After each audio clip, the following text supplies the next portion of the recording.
Η βάση της ζωής εδώ στη γη είναι το νερό.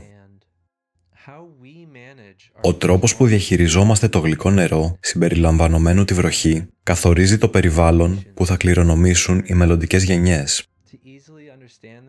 Για να το καταλάβουμε, ας θεωρήσουμε τα αποθέματα νερού του πλανήτη σαν τραπεζικό λογαριασμό. Εάν κάνουμε μόνο αναλήψεις και ποτέ καταθέσεις, ξέρουμε πολύ καλά τι θα συμβεί. Σε μία δυσκολία θα χρειαστούμε ένα ποσό, αλλά δεν θα το έχουμε. Μπαίνουμε σε ένα φαύλο κύκλο χρέους που ολοένα αυξάνεται. Μας φαίνεται ότι δεν υπάρχει διαφυγή.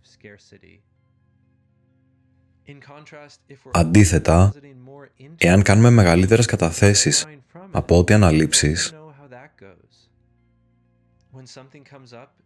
σε μία ανάγκη θα δανειστούμε από τις οικονομίες μας από μία χρονιά που είχαμε παραπάνω από ό,τι χρειαζόμασταν.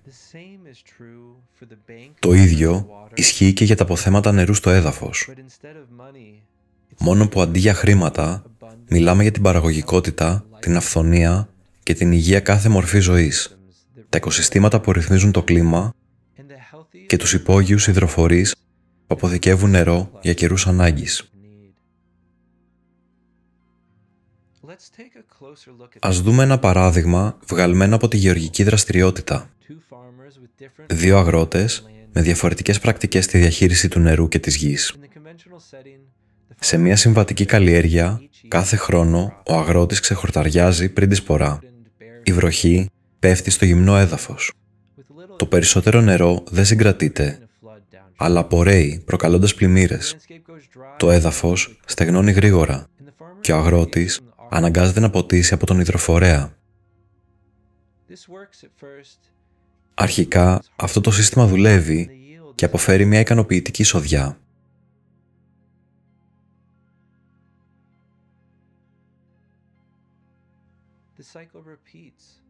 Το μοτίβο συνεχίζεται, καθώς το νερό απορρέει, ξεπλένει θρεπτικές ουσίες και ειζήματα. Οι εισοδιές στεγνώνουν, ο αγρότης ποτίζει ξανά από τον υπόγειο υδροφορέα. Συνεχώς δανείζεται από το απόθεμα νερού, χωρίς ποτέ να το εμπλουτίζει.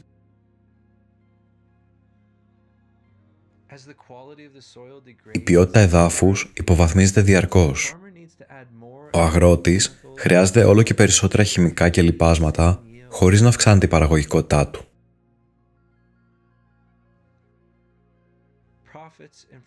Τα κέρδη και η γονιμότητα μειώνονται. Το απόθεμα νερού ελαττώνεται. Ο γεωργός εξαντλεί τα αποθέματα αιώνων. Στο τέλος, ο λογαριασμός είναι εντελώς άδειος.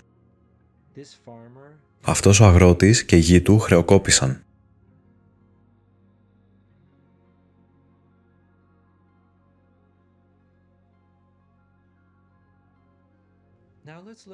Στην ίδια έκταση, ας δούμε έναν αγρότη με διαφορετική αντίληψη της άρδευσης και της καλλιέργειας.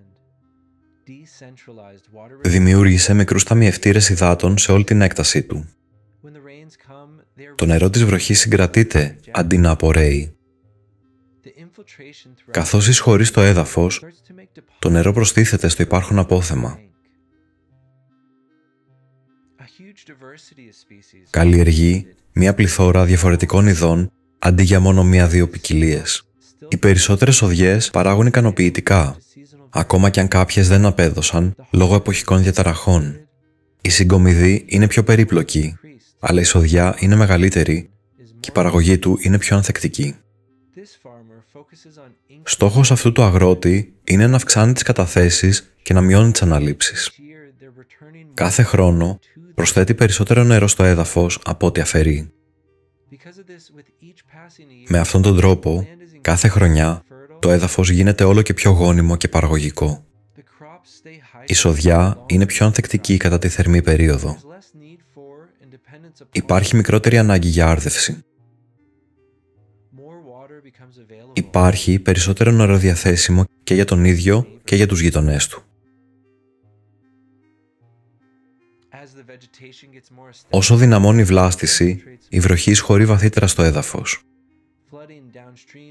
Οι πλημμύρες μειώνονται και αυξάνεται η ροή στα ριάκια κατά την ξηρή περίοδο. Καθώς τα πολυετή είδη καρποφορούν, η γη γίνεται πιο παραγωγική, με λιγότερη εργασία και χαμηλότερο κόστος συντήρησης. Η φύση και τα φυσικά συστήματα αναλαμβάνουν τα ηνία.